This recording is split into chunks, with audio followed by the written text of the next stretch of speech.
Hey there. You may have seen ads recently about access to drugs. Here's one that starts with a woman trying to fill a prescription, but the pharmacist says, I'm sorry, this medicine isn't covered by your insurance. Yeah. This guy in a blue suit comes up from behind the patient, grabs her prescription slip. I decide which medicines you can get. Wait, you're not my doctor. That's right. I'm your insurance company's pharmacy benefit manager, or PBM. And I don't make as much money off this one. You might wonder, wait, what's a PBM exactly? And also, why am I seeing this ad now? And who's paying for this ad? So, PBMs are middleman companies that have a lot to do with which drugs we get access to, how much we pay for them, and yeah, they're sharks. And these ads are out there because Congress knows we're all mad about drug prices and access to drugs, and they're eager to be seen doing something about it. And those ads are paid for by pharmaceutical makers, also sharks, in direct competition with PBMs for the gazillions of dollars we spend on drugs as a country. But PBMs and their role are a little more complicated. So we are bringing back an episode from this show's very early days. When we get to the end, I'll have some updates, things I've learned since then. Meanwhile, here's me, 4 years ago, starting to figure out how all this works. So at the beginning of the year, my family switched to a new health insurance plan. And I've got this prescription I take. I get 3 months worth of it at a time. And in February, it was time to renew. The drugstore texted me they had it. I called to check, got the robot voice. There's one prescription here for Daniel. And some news. The out-of-pocket cost is $720.69. And that's ready for pickup. I was like, what? This is an old-time generic drug. I'm used to paying like $15. Would you like me to repeat that? I was like, maybe you better. I want this on tape. The out-of-pocket cost is $700. I was also like, yeah, I'm just going to bring my new insurance card over to the drugstore and hope that clears things up. And it did. The copay was $0. That is some good new insurance right there.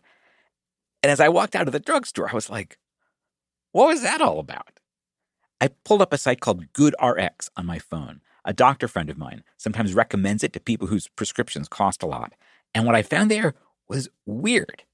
I punched in the name of the medication and my zip code, and it showed me prices from a bunch of different places. Drugstore chains like CVS and Walgreens, big box stores like Costco and Walmart, local supermarkets with pharmacy counters. And the spread was crazy. $25 at Costco, $170 at the supermarket, $300 some at CVS, and more than $700 at my drugstore, Walgreens. And that was just the first set of prices. There were actually two. The first, what you'd pay if you just walked in. The second was what you'd pay at each place if you brought in a digital coupon from GoodRx. And with the coupons, another crazy spread. A bunch of $20 options, but $75 at CVS, $195 at Walgreens. And this was just super, super weird. And it meant I was going to have to do something I'd been honestly kind of dreading. Figuring out prescription drug prices. I'd done some reading about it before, and it always made my eyes glaze over. I was like, oh no, too complicated. Let me come back to this like in some other lifetime. But this was too weird not to investigate. Because I was used to seeing stories about high drug prices. I figured we all knew that. But I wasn't used to seeing stories about random prices. That was new. I better get on that. This is An Arm and a Leg, a show about the cost of healthcare. I'm Dan Weissman. And I did some reading. And eventually, I figured out how to maybe explain this to myself without getting totally lost. And I ended up running this explanation by some experts, and they all said, that is not the most idiotic explanation. So here goes. It starts with the old movie, It's a Wonderful Life. Right at the beginning of the movie, the Jimmy Stewart character, George Bailey, is a 12-year-old kid working in the drugstore. Now, note the sound effect here from this scene. Clippity-clop. This is olden days, 1919.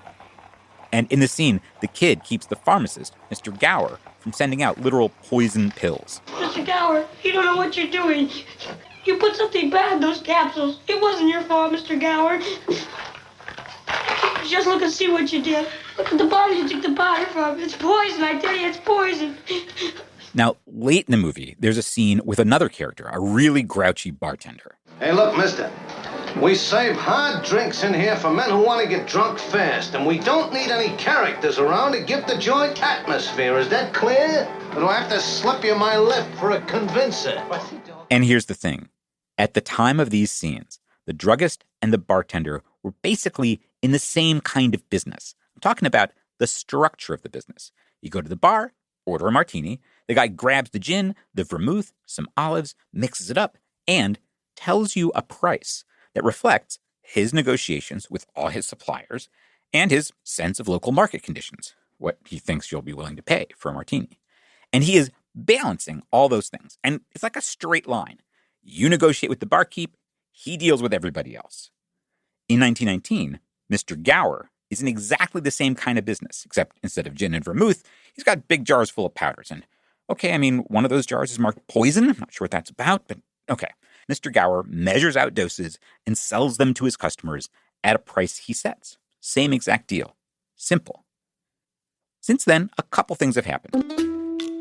First, scientific breakthroughs made drugs a much bigger deal. Penicillin, insulin, the polio vaccine, just for starters. It's a miracle and a big business.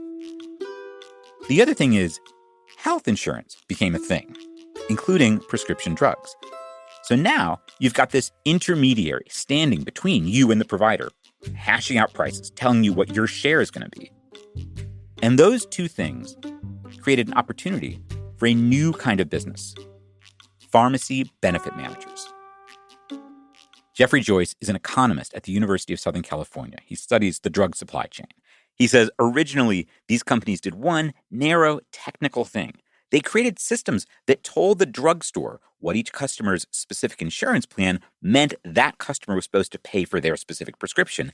And these systems did all that in real time. So that when you show up at the pharmacy, it's a seamless transaction, and they know exactly what your insurance is and what your copay should be. Because Mr. Gower is not sending you a bill. He needs to ring you up right now. And insurance companies weren't set up to make that happen. So pharmacy benefit managers, PBMs for short, that's what they came along to do. That's what they functioned primarily as for many, many years. And then PBMs got this new idea.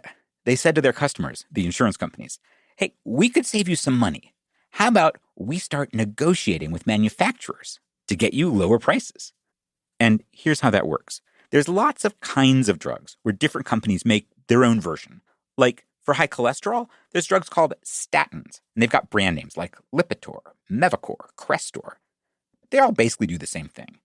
And that is an opportunity for the PBMs. They will go to the different manufacturers and say, who's going to give us the best price? Who wants to be our preferred statin? And that preferred statin, that one's going to move a lot of units because the PBM and any insurance company they're working for is going to say to consumers, if you're our patient, our customer covered by our insurance, we want you to take this statin and we'll make it worth your while because this one, the preferred statin, has a $10 copay.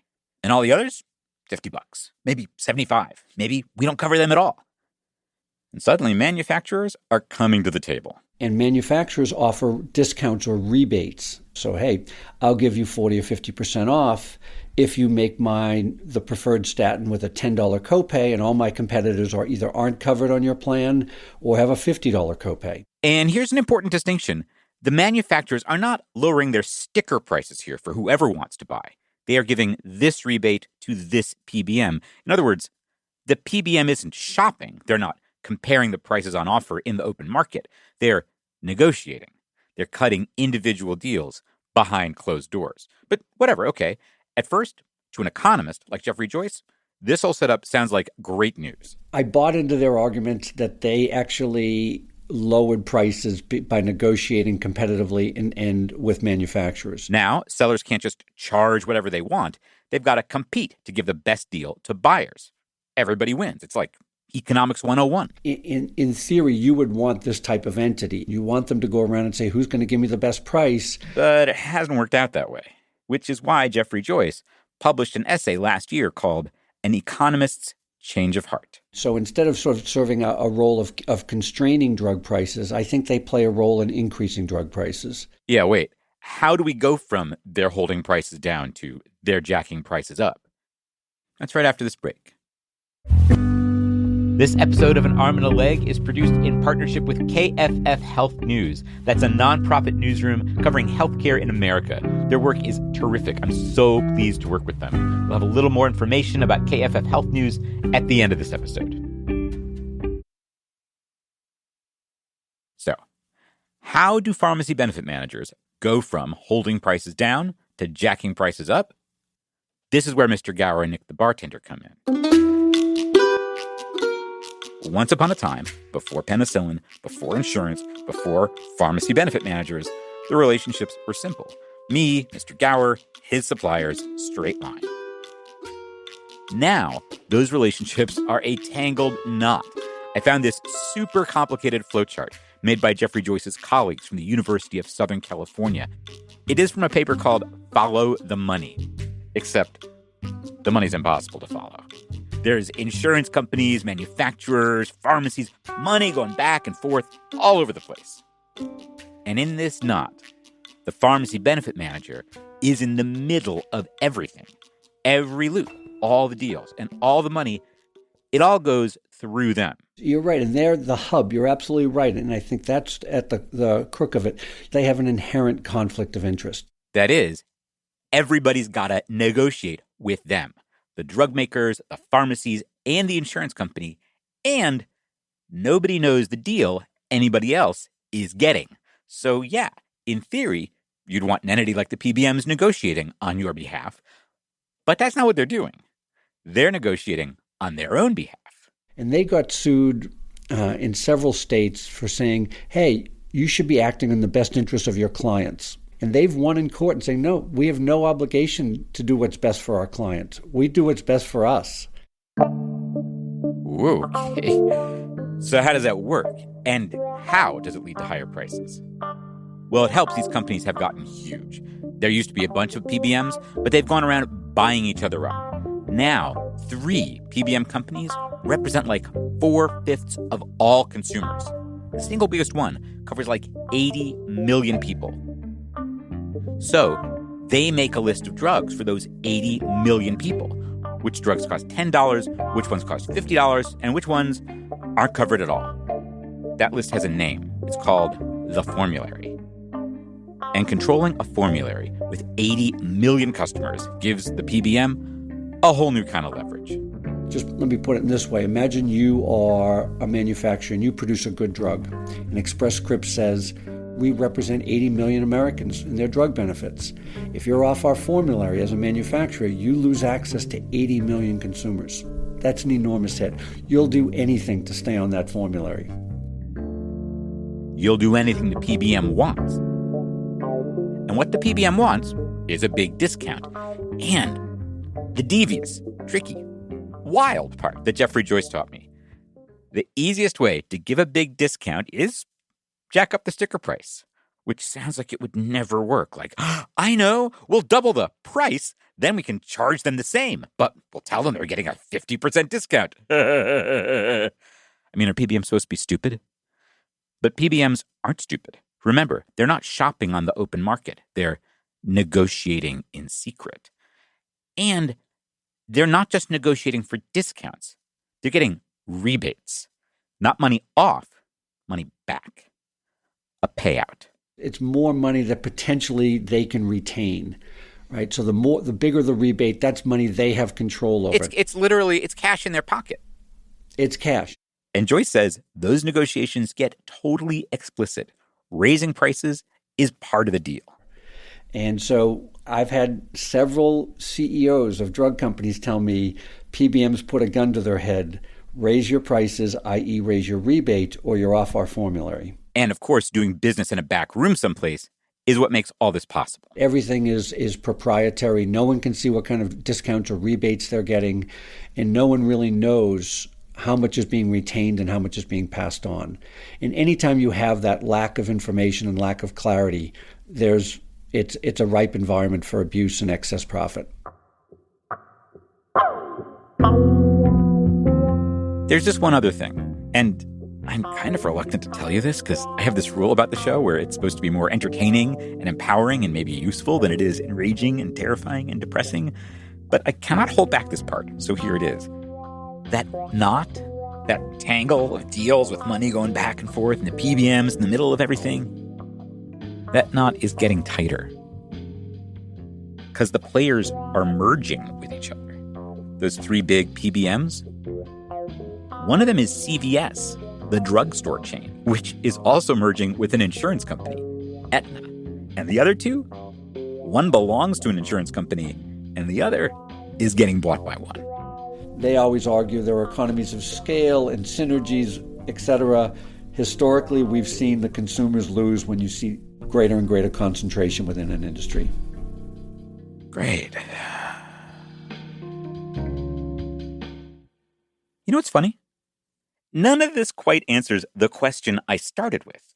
Why were there so many prices for that one generic prescription I tried to fill? And it turns out Jeffrey Joyce has actually done research on this narrow little question, random prices at the drugstore. He sent hundreds of USC students to drugstores in LA with fake prescriptions to fill.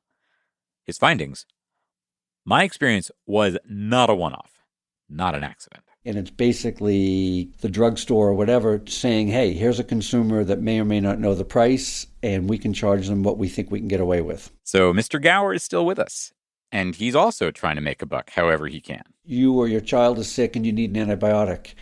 You've maybe not used that antibiotic in the past, or it's been a long time. You don't know what the price of that is. You don't know what a reasonable price is. Your doctor's like, you need a Z-Pack. Exactly. And you're like, all right. And when you walk in, would you know if a Z-Pack is, $100? That may be the price. You have no idea.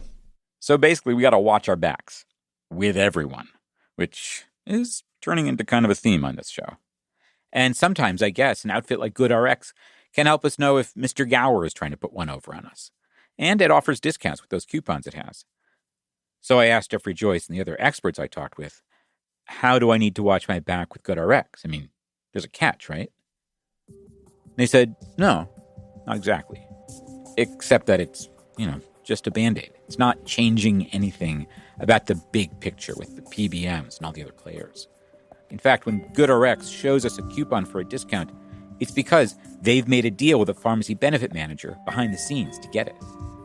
So GoodRx wrangles its prices out of that same crazy flowchart, that same crazy knot that produced the jacked up prices we see. And presumably, it's finding a way to make a profit. But if a Band-Aid is useful to you, I guess it's useful.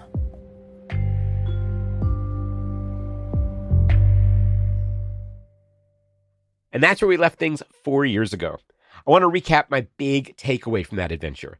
PBMs push drug makers to set higher list prices because the higher the list price goes, the bigger the rebate, the cash payout the PBMs can grab. Here's a couple things we didn't hit. By setting preferred drugs based on which company gives them the biggest rebates, and by making us pay super high prices for anything else, PBMs work with insurance companies to limit access to drugs. And if you have a high deductible or a copay or percentage of list price you're supposed to pay at the pharmacy counter, the PBM still gets their full rebate. In other words, some of the money coming out of your pocket may go directly to them. Some things have changed since we first put this story out. The biggest PBMs have gotten bigger. For instance, the biggest, Express Scripts, now covers 100 million people, up from 80 million. And the biggest PBMs have been experimenting with new shenanigans, enough for at least a whole new episode. But not all the news is bad. In the last few years, state legislatures have passed 150 laws attempting to regulate PBMs. Every state has passed at least one. A few states have passed laws saying that PBMs have to pass rebates along to consumers at the pharmacy counter. In other words, trying to stop the PBMs from that situation where they're getting money directly out of your pocket. A couple other states have passed laws saying PBMs cannot force you to use their mail-order pharmacies, which, great, but geez, I guess that means it's legal in 48 states. And Congress has held 5 hearings so far this year, specifically on PBMs, with members from both parties eager to get their licks in. I am not saying that the cavalry or Congress is about to ride in and fix everything. I wish. But I am saying, by understanding better what's going on, we can get a better sense of what we want our elected folks to do. catch you in a few weeks. Till then, take care of yourself.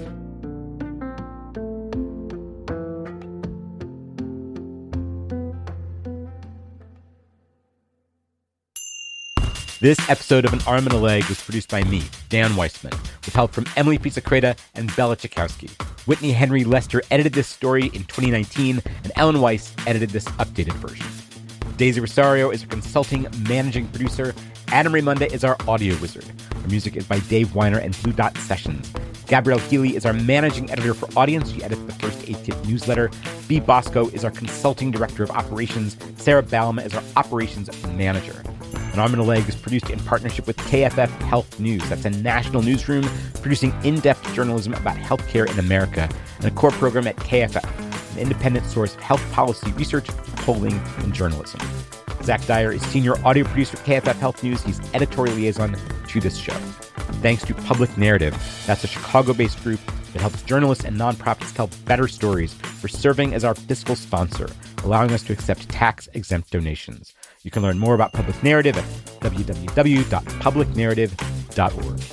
Finally, thanks to everybody who supports this show financially. If you haven't yet, we would love for you to join us. The place for that is armandalegshow.com/support. Thanks for pitching in if you can. Thanks for listening.